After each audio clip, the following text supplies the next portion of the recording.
ঘরের বাজার ওয়েবসাইট থেকে আবারও প্রোডাক্ট অর্ডার করা হয়েছে। বাসায় এসে হোম ডেলিভারি দিয়ে গেছে। তো আগেরবার ঘরের বাজার ওয়েবসাইট থেকে একটা প্রোডাক্ট অর্ডার করা হয়েছিল। ওই প্রোডাক্টটা এত পরিমাণে ভালো ছিল, এজন্য আবারও ২ টা প্রোডাক্ট অর্ডার করা হয়েছে। তো আপনারা চাইলে ঘরের বাজার পেজ থেকে বা ওয়েবসাইট থেকে অর্ডার করে নিতে পারেন। খুবই ভালো মানের প্রোডাক্ট। দেন এবার অর্ডার করা হয়েছে মধু আর ঘি।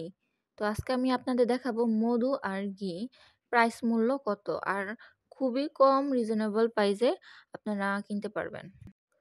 মধুটি হচ্ছে ৫০০ গ্রাম, আর লিচি ফুলের মধু এর প্রাইস মূল্য হচ্ছে ৬০০ টাকা। আর ঘি হচ্ছে আপনার ২০০ গ্রাম, এর প্রাইস মূল্য হবে ৩৬০ টাকা। তো খুবই রিজনেবল প্রাইসে পেয়ে যাচ্ছেন আপনারা। তো নিতে চাইলে এখনই অর্ডার করে ফেলেন ঘরের বাজার ওয়েবসাইট থেকে।